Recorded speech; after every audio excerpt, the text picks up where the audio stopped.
नमस्कार साथियों, स्वागत है आपका अपने YouTube चैनल तोमर जी इंस्पायर्स पर। जैसा कि आप लोग जानते हैं, जो बच्चे रेलवे, एसएससी, पुलिस या विभिन्न प्रतियोगी परीक्षाओं की तैयारी कर रहे हैं, उन बच्चों के लिए हमारे ये सेशन बहुत ही इंपॉर्टेंट होने वाला है।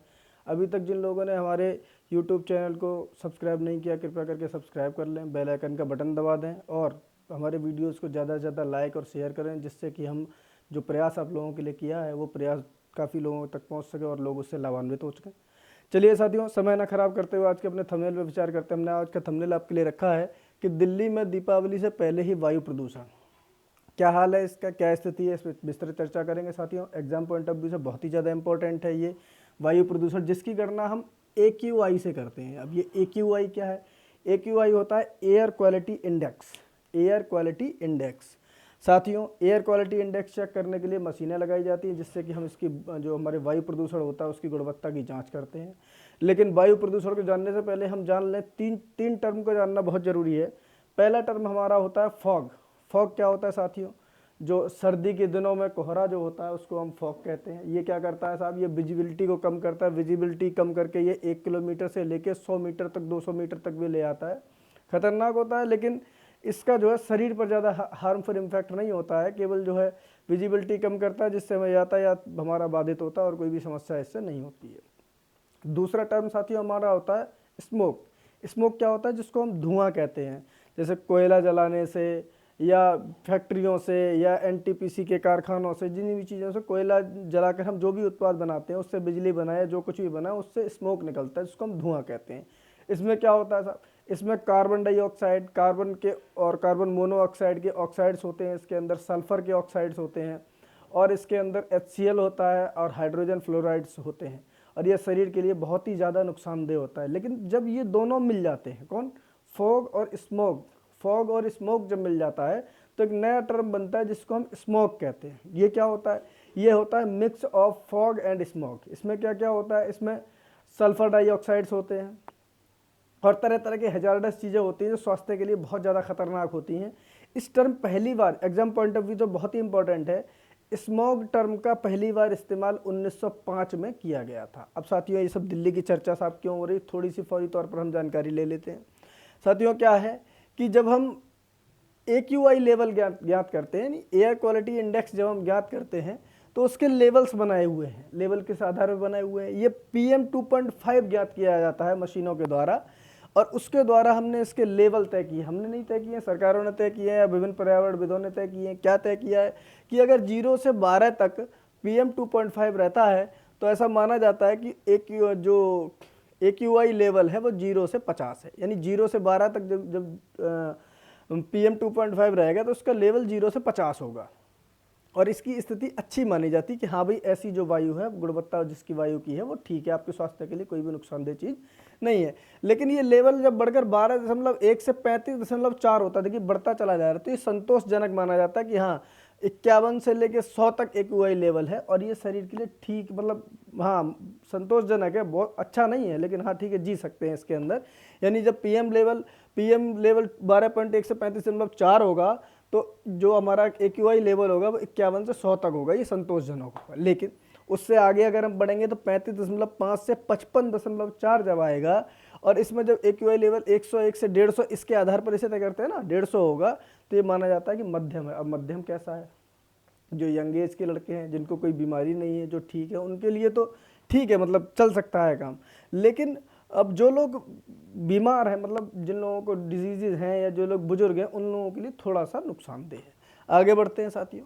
55.5 से 150.4 तक अगर PM 2.5 लेवल रहता है तो उसको मानते हैं कि 151 से 200। अभी दो अलग अलग टर्म है, इनको जरा ध्यान रखिएगा। ये AQI लेवल है, ये PM 2.5 है, तो ये माना जाता है कि ये मध्यम है। मध्यम कैसा है कि हाँ भाई, अब दिक्कत होनी शुरू हो गई है, ये स्वास्थ्य के लिए ठीक नहीं है, मतलब ठीक नहीं है, इसमें हम रह सकते हैं लेकिन शरीर के लिए नुकसानदेह है ये। इससे आगे बढ़ेंगे अगले लेवल में तो 150.4 से 250.4 तक जब आप पहुँचेंगे, 150.5 से 250.4 तक पहुँचेंगे तो AQI लेवल माना जाता है कि 201 से 300 इस स्वास्थ्य के लिए खराब है, खराब है, खराब है, मतलब ठीक नहीं है, इसमें आप रहने लायक नहीं है।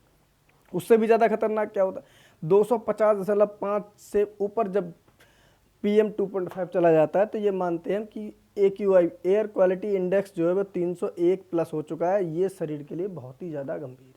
ये दोनों अलग अलग ही टर्म है, आपको अलग अलग ही ध्यान रखते हैं। अगर हम PM की बात करेंगे, PM 2.5 की बात करेंगे तो 0 से 12, 12 से 35, 35 से 55, 55 से 150, 150 से 250, 250 से ऊपर बात करेंगे। लेकिन अगर AQI की बात करेंगे तो 0 से 50, 50 से 100, 51 से 150, 150 से 200, 200 से 300 और 300 से प्लस, इस पर हम चलेंगे। ये इसकी स्थिति है। चर्चा क्यों है साहब? क्योंकि अभी जो है कुछ सैंपल्स लिए गए थे 2 नवंबर की। अगर हम बात करें AQI लेवल की, एयर क्वालिटी इंडेक्स की, अगर हम 2 नवंबर की बात करें तो मुंबई में 167 था। एयर क्वालिटी इंडेक्स कितना था? 167। अब इसको क्या कहेंगे आप? 167 की टेबल में जाइए कि मध्यम था, कि भाई रह सकते हो, लेकिन ये मध्यम है। मतलब जो लोग बीमार हैं, जो लोग बुजुर्ग हैं, जिनका स्वास्थ्य ठीक नहीं है, उनके लिए खतरनाक है, लेकिन आप रह सकते हो। दूसरी बात करेंगे हम चेन्नई की, उसी दिन को लिया गया, 93 आया था। 93 में अगर आप जाएंगे तो देखेंगे कहाँ पर है कि मध्यम, ये जो है संतोषजनक स्थिति में कि ठीक है। उसके बाद आप बढ़ेंगे कलकत्ता की तरफ जाएंगे, ये आपका 110 है, तो यहाँ पर क्या था? मध्यम में है। पटना की तरफ जाएंगे तो ये 213 है, यानी कि ये कहाँ पर है? खराब स्थिति में है। लखनऊ की तरफ जाएंगे तो 202 है, ये भी आपका खराब वाली स्थिति में ही आएगा। और दिल्ली में अगर आप पहुँचेंगे तो 392 है, यानी गंभीर स्थिति इसकी खराब है, बहुत ही ज़्यादा खराब स्थिति है।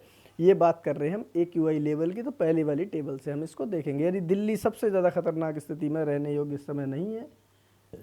ये डाटा आपका 2 नवंबर का है। चर्चा क्यों ज़्यादा हो रही है? ये दीपावली से पहले का है, अभी तक दीपावली के पटाखों का धुआं इसमें शामिल नहीं है। ये दिल्ली का खुद का पोल्यूशन की बात चल रही है। अच्छा, दिल्ली में भी बात कर लें साहब। 4 नवंबर 2023 को दिल्ली में विभिन्न स्थानों का ये नापा गया। देखिए आनंद विहार में कितना निकला? 448। आप देखिएगा 301 प्लस को बहुत ही ज़्यादा गंभीर माना जा रहा है, लेकिन ये कितना है? 448। शादीपुर दिल्ली में एक जगह पड़ती है 453, रोहिणी 415, बवाना 434, द्वारका सेक्टर 8 में 424, पंजाबी बाग में 435, वजीरपुर में 442, नरेला में 451, जहांगीरपुरी में 421 और RK पुरम में 431। साथियों 400 से प्लस है दिल्ली में, हर जगह का जो है एयर क्वालिटी इंडेक्स 400 से प्लस है। यानी हम कह सकते हैं कि दिल्ली की वायु जो है गंभीर खराब स्थिति में है और रहने योग्य कतई भी नहीं है। ये बात होगी 4 तारीख की। लेकिन ये नवंबर अक्टूबर के महीने में हर बार समस्या आती क्यों है? ये कैसे आने लगती है? क्या दिक्कतें हैं इसके साथ? तो साथियों मैं आपको बताऊं, सबसे बड़ी समस्या जो है पराली की है। पराली क्या होता है? पराली के बारे में आप जानिए। जैसे क्या होता है, पैडी जिसको हम धान कहते हैं, धान की जो फसल होती है उसमें आजकल क्या है, मशीनों से उसकी कटिंग होने लगी। तो ऊपर की जो क्रॉप होती है, जिसमें कि बीज जिसको हम यूज़ करते हैं, अनाज के तौर पे यूज़ करते हैं, उसको जो है मशीन से काट लिया जाता है। लेकिन पराली खेत में ही खड़ी रह जाती। फिर किसान क्या करते हैं? उसको किसान जो है जला देते हैं। जलाने से क्या होगा? धुआं होगा। धुएं से क्या होगा? आपका एयर क्वालिटी इंडेक्स खराब होगा। आपको जानना होगा कि पराली जो है अक्टूबर से नवंबर के महीनों में जलाई जाती है, ताकि रबी की फसल बोई जा सके। इसके बाद अगली फसल बोते हैं ना रबी की, उसको बोया जा सके। इससे क्या होता है? प्रदूषण फैलता है, स्वास्थ्य के लिए बहुत बड़ा संकट पैदा होता है। अब पंजाब और हरियाणा में सबसे ज़्यादा पराली जलाई जाती है। आपको पता होगा पंजाब में चावल की उत्पादन बहुत ज़्यादा होता है, बहुत ही ज़्यादा इसकी जो है फसल की जाती है। तो ये जो है पंजाब और हरियाणा में सबसे ज़्यादा है। इससे क्या होता है? देखिए वैज्ञानिकों का मानना ऐसा है, जो रिसर्चर्स है, वैज्ञानिक है, उनका ये मानना है, और ये बात सही भी है, कि इसकी राख से मिट्टी में पाया जाने वाला राइजोबियम बैक्टीरिया पर खराब असर पड़ता है। अब राइजोबियम आपने विज्ञान में खूब पढ़ा होगा, क्या होता है? नाइट्रोजन की धारण करने की क्षमता को जमीन के अंदर बढ़ाता है। ये क्या करता है कि नाइट्रोजन को जमीन तक पहुंचाता है, जिससे कि फसलों की पैदावार बढ़ती है। आप सोच के देखिएगा, आप क्या कर रहे हैं कि पराली को आप खेतों में जला रहे हैं, उससे क्या कर रहे हैं? आप राइजोबियम को लगभग खत्म कर दे रहे हैं। उससे क्या होगा? नाइट्रोजन की क्षमता आपके खेतों में कम हो जाएगी, और नाइट्रोजन की मात्रा बढ़ाने के लिए आपको उसमें ज़्यादा से ज़्यादा उर्वरकों का इस्तेमाल करना पड़ेगा। क्या दिक्कत है? और क्या इससे अगर कोई पराली जलाता हुआ उस पर आरोप सिद्ध हो जाते तब क्या होता है? देखिए भारत में खेत में पराली जलाना एक दंडनीय अपराध है। भारत की दंड संहिता IPC की धारा 188 के तहत गैरकानूनी माना गया है, और दोषी पाए जाने पर 6 महीने का कारावास या 15,000 रुपये का जुर्माना हो सकता है।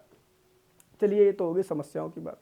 उसके बाद इससे निपटने का तरीका क्या है? इससे निपटने का तरीका है कि अपने भारत के इंडियन एग्रीकल्चर रिसर्च इंस्टीट्यूट ने 8 तरह के फंगीसाइड का इस्तेमाल करते हुए एक बायो डिकम्पोजर बनाया है। बायो डिकम्पोजर क्या होता है? जो मतलब इन पर जो पराली, जो मतलब गेहूं का बचा हुआ हिस्सा या आपकी धान का बचा हुआ हिस्सा है, इस पर छिड़काव किया जाता है। ये कंपोजर बनाया, जिससे पराली पर स्प्रे करने से पराली कुछ ही दिनों में खाद के रूप में परिवर्तित हो जाती है, यानी बदल जाती है। लेकिन ओरिजिनल प्रक्रिया में स्प्रे से पहले इसको क्या होता है? डिकम्पोजर को बेसन में मिलाकर उसे फर्मेंट करना होता है, और ये जो होता है रबी की फसल, चूंकि उनको तुरंत बोनी है, तो ये फर्मेंट करने के लिए समय बहुत कम मिलता है, और यह सब कर पाना किसान के लिए आसान नहीं है। वास्तव में ये कठिन समस्या किसानों के लिए कि भाई उनको ये पैडी की फसल हटा के उसके बाद अगली रबी की फसल बोनी है, तो उनके लिए ये वाली प्रक्रिया थोड़ी जो है दुष्कर हो जाती है, कठिन हो जाती है, और उसको ये नहीं कर सकते, यानी कि उसको जो है करने के लिए किसान अगली फसल का इंतजार थोड़े करेगा। तो ये सब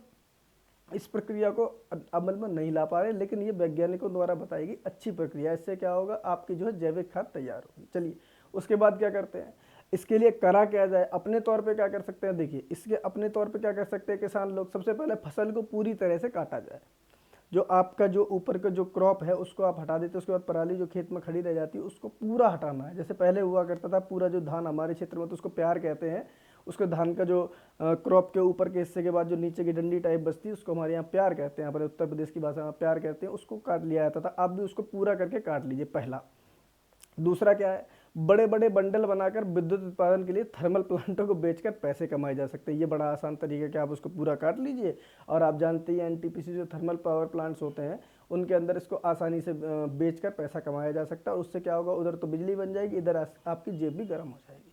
और क्या है चौथा तरीका इसका, क्या है भाई, इसका तीसरा तरीका क्या है, इसका इस्तेमाल सीट बनाने में किया जाता है। जो थर्मोकोल की सीट्स होती है उनकी जगह आपने देखा होगा पहले चला करती थी, ये जो धान की पुआल होती है, जो बचा हुआ हिस्सा होता है, इसकी सीट्स बनाई जाती थी, बैठने के लिए गद्दी टाइप बनाई जाती थी, तो उसमें इसका इस्तेमाल किया जा सकता है, उसको आप बेच सकते हैं, पैसे कमा सकते हैं। और क्या तरीका था, चौथा तरीका है गड्ढों में भरकर कंपोस्ट खाद बनाई जा सकती है। जैसे खेत है आपका, खेत के अंदर आपने जो एक गड्ढा कर दिया, उसके बाद जो पराली है आपकी सारी आप इकट्ठी करके उस गड्ढे में भर दीजिए, उसमें पानी डाल दीजिए, डिकम्पोज करके आप खाद बना सकते हैं। भाई साथियों, स्थिति इतनी गंभीर हो गई कि दिल्ली सरकार ने कई चीज़ों पे रोक लगा दी है। क्या क्या रोक लगा दी दिल्ली में, आप जानते हैं अरविंद केजरीवाल की सरकार है, उन्होंने किस चीज़ पर रोक लगा दी है।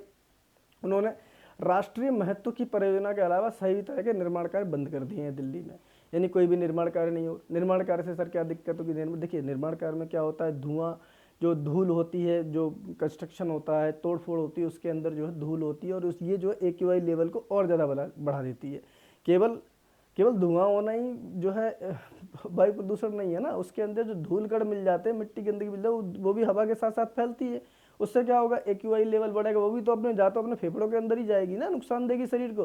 तो इसीलिए जो है उसको बंद कर दिया। दूसरा क्या किया है इन्होंने कि सड़कों की सफाई झाड़ू से नहीं की जाएगी, यानी झाड़ू नहीं लगाई जाएगी, उससे भी तो धूल मिट्टी उड़ेगी।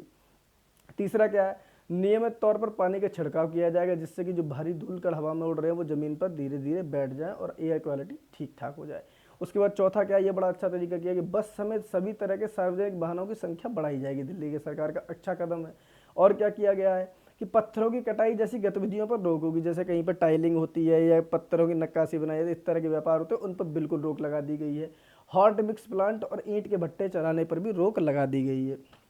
साथियों, आपको एडिशनल तौर पर बता दें कि भारत की जनगणना 2011 के अनुसार पंजाब जो है उसकी 35.5% जनसंख्या जो है किसी न किसी प्रकार से खेती कामों में संलग्न है, और हरियाणा की 70% जनसंख्या किसी न किसी प्रकार से खेती कार्यों में संलग्न है।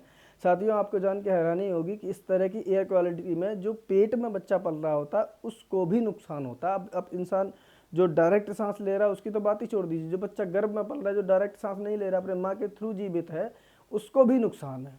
और क्या क्या है साथियों, इससे नुकसान क्या क्या है, देखिए इससे क्या है, कौन कौन सी बीमारियां हो सकती है। परसिस्टेंट कफ हो सकता है, नहीं खराश वाला कफ जो होता है, इस तरीके का कफ हो सकता है।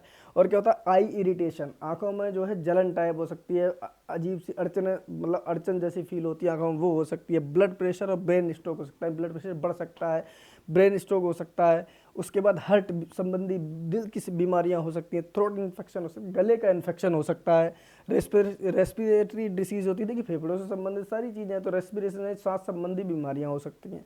और आपको एक ताज्जुब की बात बताएं कि मेदांता के डॉक्टर अरविंद कुमार के अनुसार कि जहां पर 400 से 500 AQI होता है, अब देखना जरा दिल्ली में कहीं भी किसी भी जगह का देख लो आप, दिल्ली में 400 से 500 के बीच में, भाई साहब 400 से 500 के बीच का जो AQI होता है, आप ये मान लीजिए कि आप दिन में 25 से 30 सिगरेट पी रहे, उसके बराबर होता है। आप सोच के देखना, सिगरेट पीने के लिए सरकार ही कहती है कि सिगरेट नहीं पीना चाहिए, वास्तव में स्वास्थ्य के लिए हानिकारक, हम लोगों को नहीं पीना चाहिए, लेकिन ना चाहते हुए हम लोग 25 से 30 सिगरेट, दिल्ली के अंदर जो लोग रह रहे हैं उनके लिए हम स्पेशली बता दें कि वो लोग, आप ये समझिए इतना पोल्यूशन है कि 25 से 30 सिगरेट डेली पी रहे, इतना तो पोल्यूशन है दिल्ली में। साथियों, और क्या कर सकते हैं इसके लिए? मेरा सबसे ज़्यादा मानना ये है कि ऐसी जो समस्याएं होती हैं उनसे देश की जनता, देश के लोग सभी मिलजुल कर ही आगे बढ़ सकते हैं, उनको समस्याओं को निपटा सकते हैं, उनको ख़त्म कर सकते हैं। सभी को मिलजुल के कदम उठाने होंगे और इस तरह की समस्या ना हो, इसी के लिए किसानों को भी और आम जनों को भी और सरकारों को भी मिल के कुछ डाटा तैयार करना होगा, तरीके तैयार करने होंगे जिससे हम मिल के इस समस्याओं से लड़ सकें। सबसे अच्छा तरीका जो मुझे इन सब में लगता है वो यही लगता है कि आप उसकी जो कंपोस्ट खाद तैयार करिए। कंपोस्ट खाद से आपके खेतों की जो है जो फसल की जो उत्पादन है, गुणवत्ता है, वो बढ़ेगी और जो है इस तरह की जो कारखानों वाली खाद है उसका आप इस्तेमाल नहीं करेंगे तो स्वास्थ्य के लिए भी लाभदायक होगा। कुल मिलाकर बात यह है कि इसके लिए अगर हम सीधे सीधे हर बार दीपावली के पटाखों को जिम्मेदार ठहराते तो मेरे हिसाब से ये सब ठीक नहीं है, क्योंकि अभी तक दीपावली के पटाखे तो चलने भी चालू नहीं हुए हैं। लेकिन आप देखिए दिल्ली की जो है स्थिति कहाँ पर पहुँच गई है, AQI लेवल 400 से 500 के बीच में पहुँच गया। तो ये चीज़ों को सुधार करना होगा, सरकारों को भी सुधार करना होगा, प्रदेश सरकारों को भी सुधार करना होगा, केंद्र सरकारों को भी सुधार करना होगा और लोगों को भी सुधार करना होगा। नहीं तो आने वाले सालों में स्थितियाँ और भी ज़्यादा भयावह होंगी। ऐसा हम देख रहे हैं, कई 4-5 साल से ये सब देख रहे हैं कि दिल्ली में AQI लेवल इतना एकदम से बढ़ जाता है। लेकिन आप सोच के देखना, आज से अगर 10-15-20 साल पहले जाएंगे तो ये स्थिति कतई भी नहीं थी। चीज़ों को सुधार करना होगा, चीज़ों को अच्छे से करना होगा और भारत देश को अगर हमें उन्नति के मार्ग पर आगे लेके जाना है तो इस तरह की चीज़ों से बचना होगा। साथियों, इसी के साथ आप अपना सेशन खत्म करते हैं। जय हिंद।